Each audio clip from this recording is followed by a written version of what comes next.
Good morning, good afternoon, and good evening, everyone. My name is Andrei Tretyak. I'm recently joining the World Bank Group team to work on the disability inclusion. And for me, it's a big honor to be facilitator in this particular session. We are dealing with a regional perspective. As far as probably you know, before the preparation of this conference, we organized the series of preparatory meetings with different regions, where we gathering together a regional organization of people with disability, development partners, international organizations. And this session is especially devoted to give the floor to civil society organizations representing the people with disability. And we will present different region perspective, and it will be very informative for us in order to set out the next session. So I'm very pleased to give the floor for the first presentation of regional perspective from chairperson of Asian Development Forum, Lim Puay Tiak. Please, you have 5 minutes.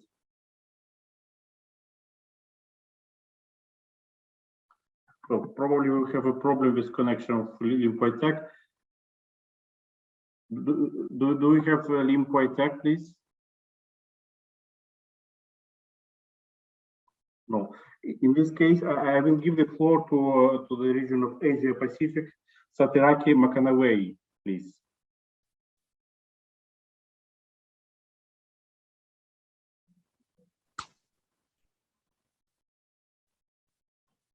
Hello. Hello, please. Okay. This is from the Pacific, representing the Pacific Disability Forum, and warm greetings from this part of the world to all of you. We had a consultation last week, and the stakeholders and partners, and just points that I want to share from the consultation. COVID-19, we know, has drawn highlighted inequality and drawn attention to the reality that persons with disabilities have been living the intersection of poverty and exclusion for too long. We also believe that estimated 30%, less than 30% of persons with disabilities have no social protection coverage at all. And we believe further that this number will be low in the Pacific, where social protection coverage is even low. At the onset of COVID-19, we've seen an increase in the number of social protection schemes being developed, implemented globally and across here in the Pacific. But many persons with disabilities still have no coverage at all. As we've seen social protection for persons with disabilities being developed, key questions need to be raised and asked. We have 7 that to share with you. Firstly, partnership. We believe that partnership, working respectfully, should underpin the work at all times. Persons with disabilities should be central in the discussion of issues and policies that concern them. 2, determination and access. Determination of eligibility raises complex questions for any poverty target social protection program, but even more so, and the process involves disability assessment and determination. In order to comply with the RIADIS, we believe the disability assessment should not only consider impairment and activity limitations, but also the attitudinal and environmental barriers faced by persons with disabilities, as well as the support requirements, which of course contribute to the additional cost of disability. Government should allocate more funding to social protection for persons with disabilities to ensure adequate coverage and sustainability. Number 3, inclusion for all.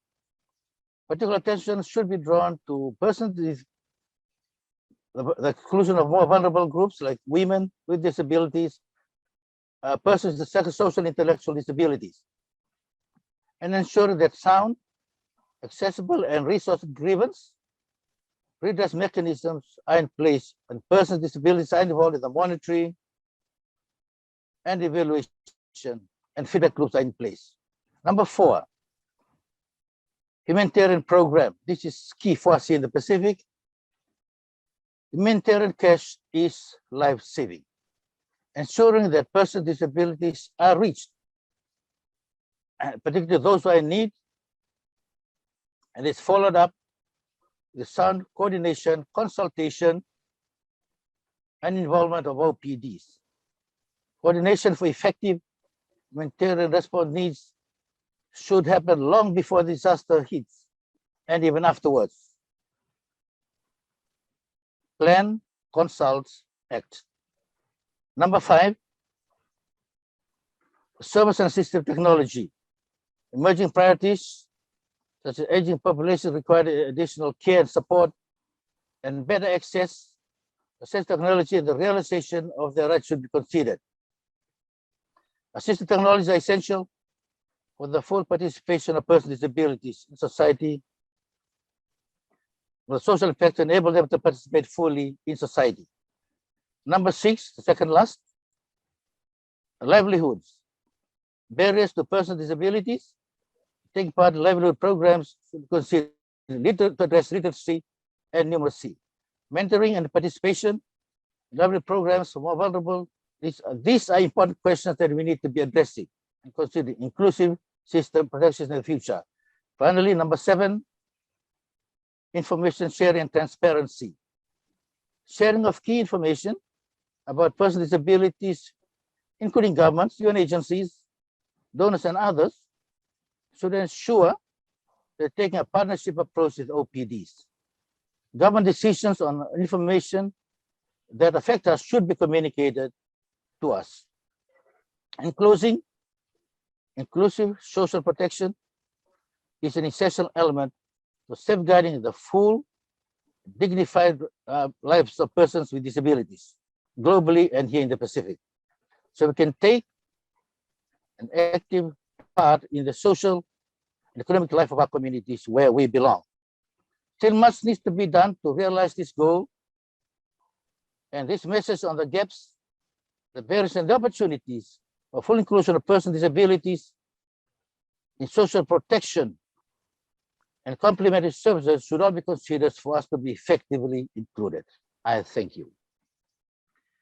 Thank you very much, Setareki, for this very comprehensive presentation of the discussion of your Asia Pacific group. Do we have Puay Tiak? No. In this case, I propose to give the floor to the Middle Eastern North Africa group, Nawaf Kabbara, chairperson of Arab Organization of Persons with Disabilities. Thank you very much. My name is Nawaf Kabbara. Kabbara, sorry. Okay.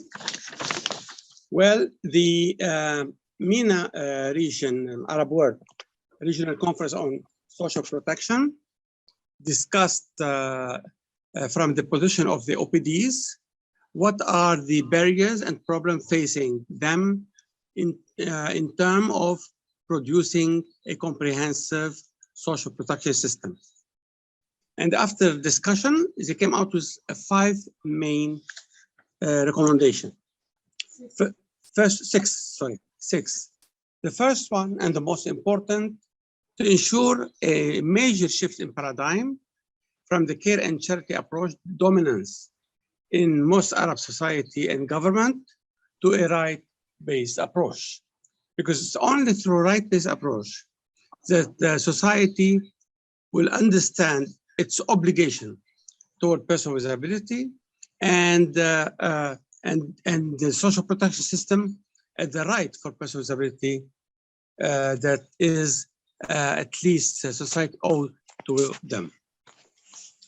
The second point of importance is to ensure of a shock responsive social protection and the system to be able to perform in context of crisis and conflict. This is crucial for the region in particular, and especially asking for ending violence that is now a major cause of disability in many Arab countries. 3, investing in data.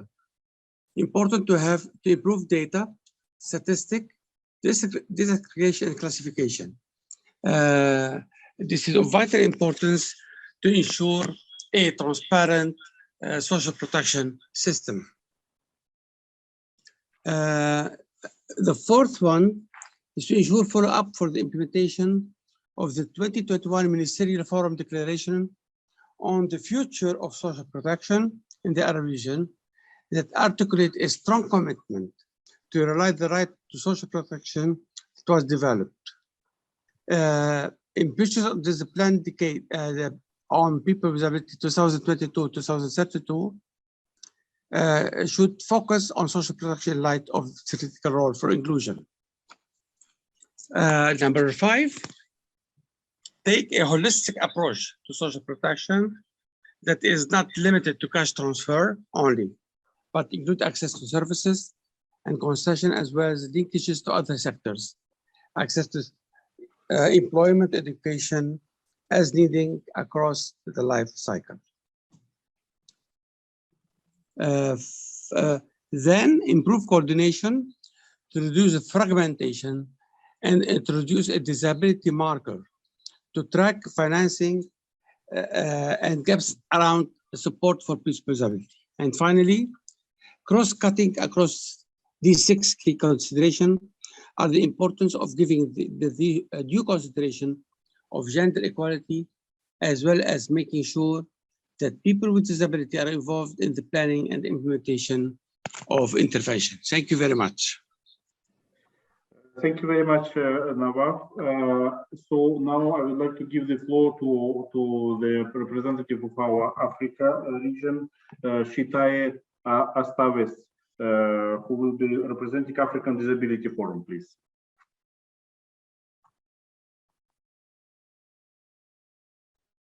Shitaye, the floor is yours.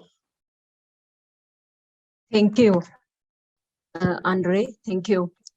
I'm Shitaye Astawes, and today I am honored to be here with you and to speak for such large number of participants.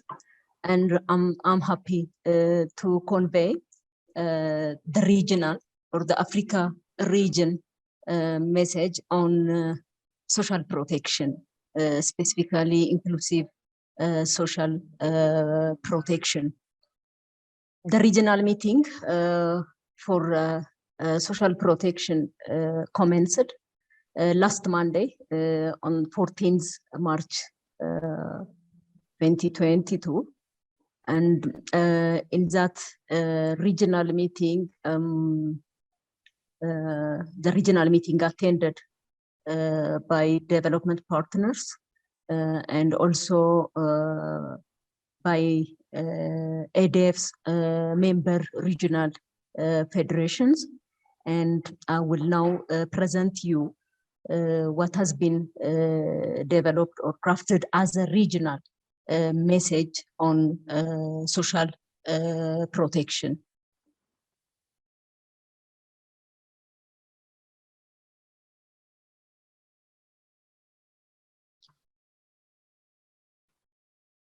In Africa, we promote the human rights-based approach based on the CRPD and the African Disability Protocol. So we need to promote further this for its practicality and enforcement. We also wish to emphasize the economic cost of exclusion, as other speakers before me, and also those who address this gathering as opening speak mentioned, and the lost economic growth opportunities caused by exclusion. We want for the world to focus on this. There can be no development without data, and data is, of course, a missing element when it comes to the issue of disability. We therefore wish to emphasize the importance of data and the need to prioritize data collection that is disaggregated to encourage disability inclusion. We wish to draw the attention of the African governments and also development agencies to the diversity and the gender specificity of the needs of persons with disabilities across the life cycle: children, youth, working age, and the elderly. We must bear in mind the need to ensure that underrepresented groups among persons with disabilities are fully included. It's also crucial to ensure full accessibility and reasonable accommodation for all categories of disabilities, and to provide inclusive quality early childhood development and inclusive education throughout the life cycle. In many African countries, social protection is weak or non-existent. This is unnecessary, and we call for the establishment of social protection systems, strengthening of existing systems, in particular ensuring not just income security, but also coverage of disability-related extra costs, healthcare, assistive devices, and rehabilitation. Ensuring support services tailored to the African context that facilitate independent living at the community level. Paying due attention to intersectionality, in particular, in regards to older persons and women with disability. Ensuring affordable, accessible, and effective complaint and appeals mechanism at community level. In this effort of system building, it's important to draw upon international support and information, ensuring the full and effective participation of people with disabilities, not just consultation, but being involved in the planning, implementation, and monitoring at different levels. Considering the role of the African Union and the African Disability Forum to develop a joint monitoring mechanism to track progress of countries building social protection systems for empowering people with disabilities, working on the basis of country-level information provided from organizations of persons with disabilities at country and community level. This mechanism could also serve as a platform for the regional information sharing. This mainly are our regional message, but still, as a representative from the African Disability Forum, I would like to just stress that the regional effort, the regional organizations of persons with disabilities effort, and the effort of states or national governments needs to be paired up with support from the international community and our development partners. In brief, this is our regional or the African region message, and I thank you for the time. I'll end up here. Thank you. Thank you very much, Shitaye, for this presentation of the result of your regional discussion. Now I would like to give the floor to Juan Angel de Gouveia in order to present to the Latin America and Caribbean groups, please.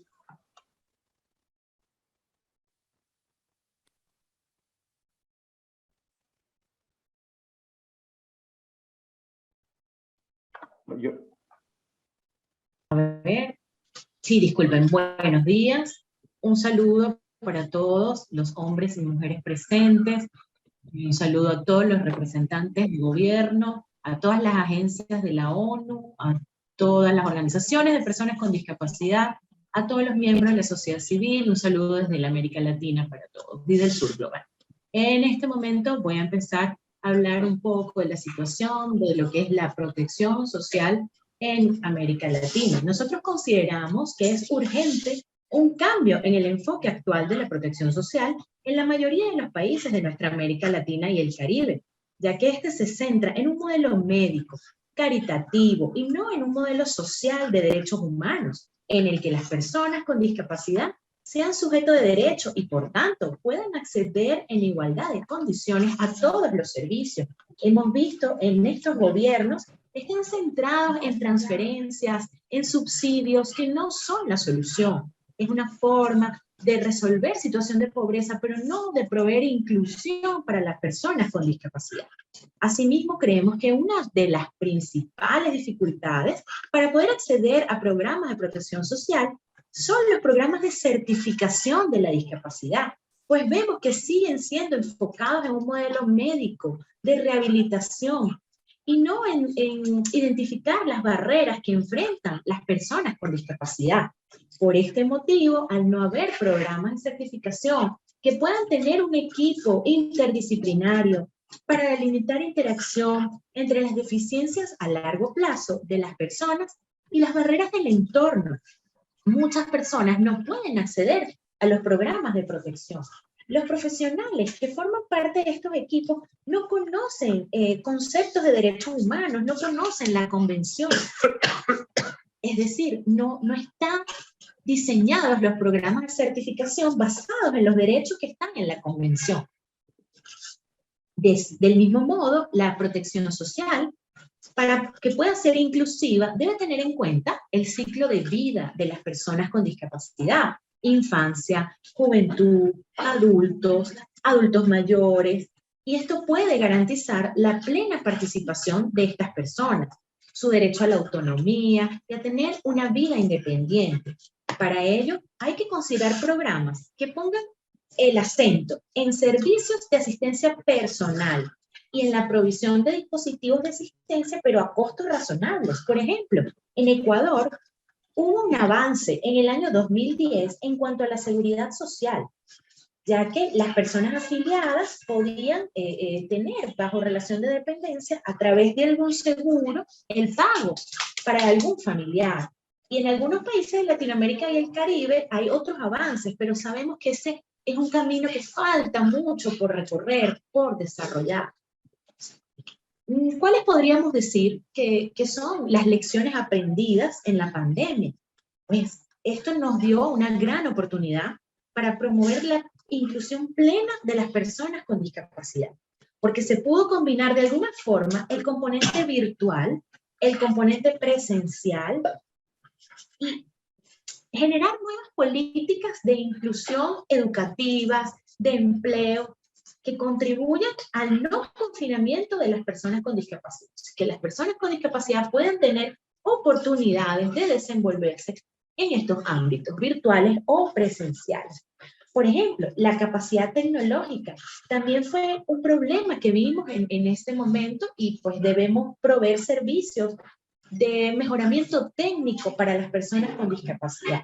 Asimismo, capacitar a las OPD, a las organizaciones de personas con discapacidad, para que puedan ayudar a mejorar estas capacidades dentro de su comunidad. En cuanto a los programas de protección social, deben tener en cuenta los costos adicionales que requieren las personas a discapacidad.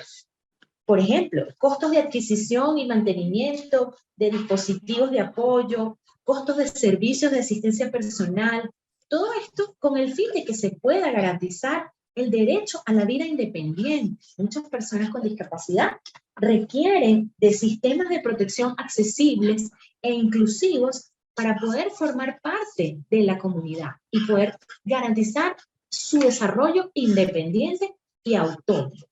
Es parte de lo que quería comentar con ustedes sobre la situación que hemos visto en países como Colombia, como Ecuador, donde la RIADIS ha trabajado en distintas capacitaciones y ha buscado incidir de alguna forma en las políticas públicas de estos estados. De verdad considero que educación, empleo y salud deben ser fundamentales para proveer servicios inclusivos de protección social. Muchas gracias.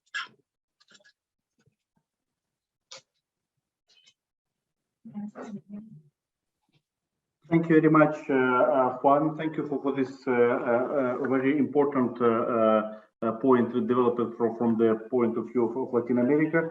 Now I'm pleased to give the floor to Tiak, who is finally joined our session. So, Mr. Tiak, he is the chairperson of Asian Disability Forum. The floor is yours, please.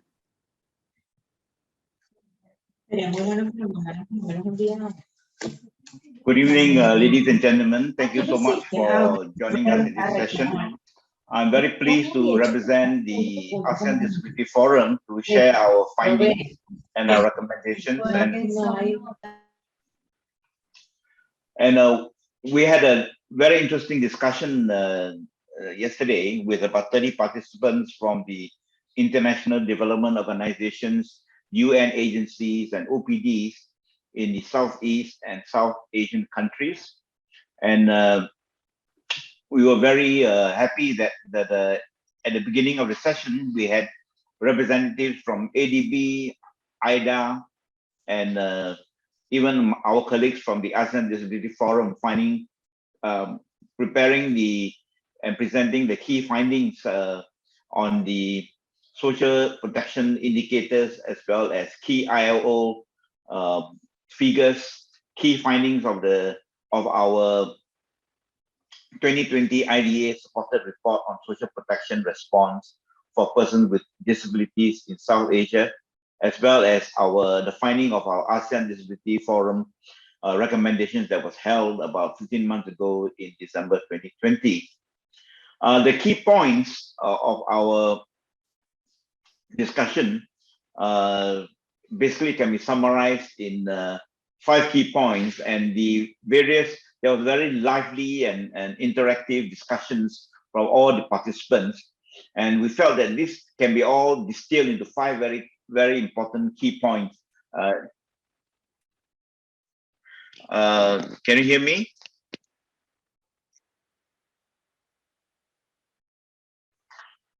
Okay, thank you.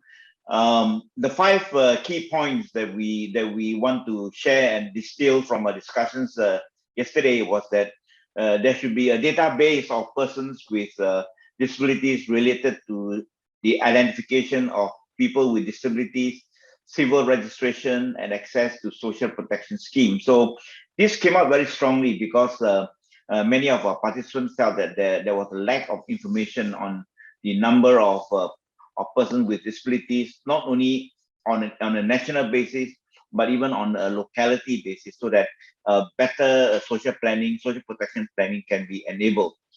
Secondly, the key point that we felt was that there were a very non-inclusive social protection scheme for people with disabilities in all the countries that were being represented and shared with. Thirdly, we find that there was inadequate disability allowance and an extra cost of living for people with disabilities, and the figures that were shared by the various countries were actually very poor, from as low as US $5, and we felt that it was very inadequate, and we need to really step up on this. Fourthly, we find that there were inaccessible information material and means of communication to the social protection scheme, because whatever was available actually were in inaccessible format, and not enough information was being shared to not only the key stakeholders, but also to the people with disabilities themselves. And lastly, we felt that the post-COVID-19 treatment and vaccination for people with disabilities is a concern, because the COVID-19 situation won't be the first, neither will it be the last pandemic that the world is facing, and it has severely brought along a lot of shock and difficulties to the lives of people with disabilities. We had 5 recommendations, and we want to share them with you very quickly. As we mentioned earlier, talking about the developing and strengthening a database to measure reliable data and identify people with disabilities using the Washington Group format, and with an inclusive processes, as well as this aggregated data, so that we can have a better understanding of the situation that's going on. Secondly, to establish an inclusive social protection scheme for people with disabilities, and especially including children and women in all living sectors such as education, employment, public housing, and etc. Thirdly, set up standardized disability allowance and social protection schemes and align it with individual necessity of various disabilities, instead of targeting the beneficiaries on a poverty and household basis. In other words, a very comprehensive and inclusive approach to standardizing disability allowance and social protection schemes. Fourthly, to ensure the material information and publication of social protection programs are accessible for all types of disabilities. Again, we emphasize the point about accessible format, and making sure that these information is readily available to all strata and all types of disability. Finally, we want to encourage government and stakeholders to provide vaccination and post-COVID-19 treatment for people with disabilities through public campaigns and data updating, because our experience in this country is found that people with disabilities are marginalized and they are set aside as far as the mainstream vaccination and provisions, governmental provisions to alleviate the difficulties faced by the general population is concerned. So these are our five recommendations, and we hope that we just will stimulate more discussion and thinking on this. Thank you very much, Mr. Chair. Thank you very much, Mr. Lim, for this very detailed presentation of the discussion which was taken for the region of Asia and South Asia. Now, actually, we have Europe remaining in our region. Actually, Europe Disability Forum will not be able to join us today, and unfortunately, we was not able to even to organize the preparatory meeting because all the colleagues from this organization are very busy now with the management of Ukrainian crisis. But they still send us some key messages about the region, and they allowed me to present them. So first of all, they spoke about the problem then when you can lose the disability allowance when you starting the work. I think this is not only the problem with European region. We discussed it during other session as well. Other question is the change of the situation of the household where the person with disability is living. Probably partners earning can be higher, or the person can inherit some money or some property, and the risk of losing the disability allowance can arise from this situation. So the colleagues from European Disability Forum consider it is an important problem because the person with disability can lose actually sometimes scarce resource they have during with the allowances. Other problem which was raised by our colleagues is a lack of recognition of disability when the person moves from one region, from one country to another. This is a very important point that the mutual recognitions of the disability can be changed because the definition from one country and another country can be different. And this also shows the problem of migrants with disabilities. Another issue about the region that as you know, this region is particular one because the medical model was widespread during some period before, and it still can influence the disability assessment, and some additional effort are necessary in order to move to more social and need assessment based on the social need of persons with disability. And the last issue which was raised by our colleagues is the still inheritance of some institutional care, which the region made an important effort in order to go from the institutional care to community-based care, but additional efforts are necessary. So this was the message from all of our region, and now let me, we will have a couple of minutes remaining, let me emphasize some probably common feature which was characterized by this discussion.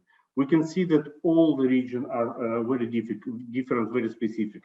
And in this discussion showed that development partner and the civil society organization representing people with disability should adapt always their action to the characteristics of concrete region. This is why actually we will give the floor, and it's very important to give the floor to organizations representing people with disability. At the same time, we can try to gather some common feature. First of all, I would like to put forward, for instance, the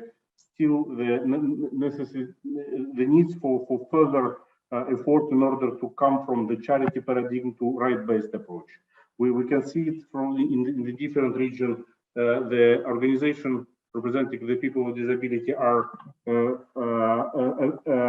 fighting for this right-based approach, but often the professionals working in the social services of social institution can still have behavior based on this charity paradigm.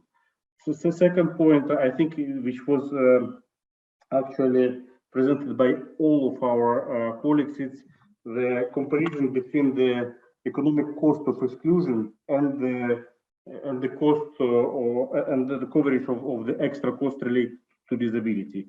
And actually, the additional effort are necessary in order to show that, of course, the coverage of extra cost of disability will cost to the society some important point. For instance, when we was in this discussion about the Asia,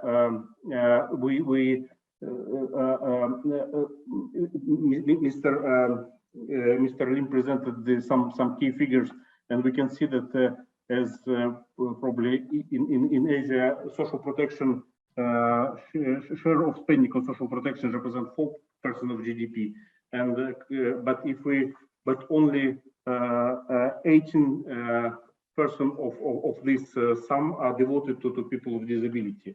So we can see that in different regions we can constate that the spending on disability can be more important as a share of social protection spending. Next point I would like to highlight, which was presented by all of our colleagues, it's the need to take into consideration the life cycle. Actually, in most of our organizations pointed out the problem that often if the situation of the person changes, he can the package he received can be changed. And this is often related to employment. For instance, the person who can receive can get the paid job can be worse off in terms of disability allowance. Other common point which was raised by all the colleagues, it's need to further work on improvement of data and statistics on disability. All of us know that the definition of disability is very different in different countries, but we need to work more on. It was raised today the issue to use some common tools like Washington questionnaire or Washington Group questionnaire on disability, on the census, etc. So this improvement of data was raised mainly by all the region. And I would say that in different regions, the other problem was highlighted is how to move from the protection of the poorest person with disability to more universal coverage. This was as well the needs identified by most of the organization representing people with disability. How to improve the employability and employment of persons with disability. Actually, some of our colleagues raised the problem that often it's employer which define which kind of disability he is ready to employ, and there is no this universal approach how to adapt the workplace to the person with disability. The other issue, which was probably related to life cycle and to some existing tools on social protection in the region, it's which was highlighted by the colleagues, is that often the existing tools are assessing the household composition where the people with the person with disability is living, and but it is important to evaluate the individual needs of person with disability, because if we continue only to work on the household basis, there is sometimes no possibility to create the condition for live alone for a person with disability, because it will keep him in the household, which is very important, but probably sometimes can be an impediment for and cannot correspond to the willingness of this person with disability.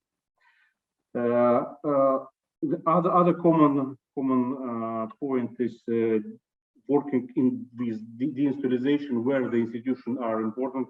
It's not in all the region, but in some region this deinstitutionalization should be replaced more by community-based services. And the other problem which was raised by our colleagues is how to develop special services for caregivers, which often in different regions still remain the family members. I think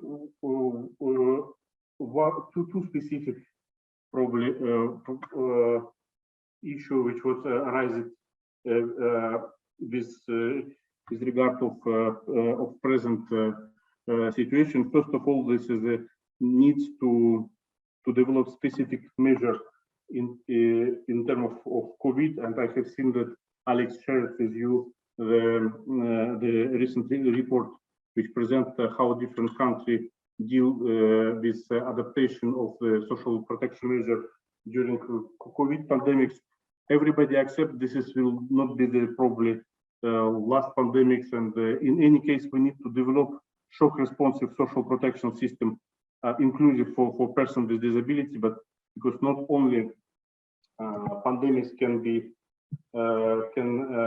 represent the problems for the person with disability, but as well different conflicts, as we know, as we follow now the activity. So last but not least, and I think this is a very very good characteristics of our panel, is the role of civil society organization and the representative of people with disability can be developed more, and we need to base our action not only on consultation, but to develop the genuine partnership with the organization representing persons with disability. And in this regard, I would like to say that as a representative of World Bank Group, World Bank committed himself to render actually at least 75% of the project which will be managed in the field of social protection to be disability inclusive, but by 2025.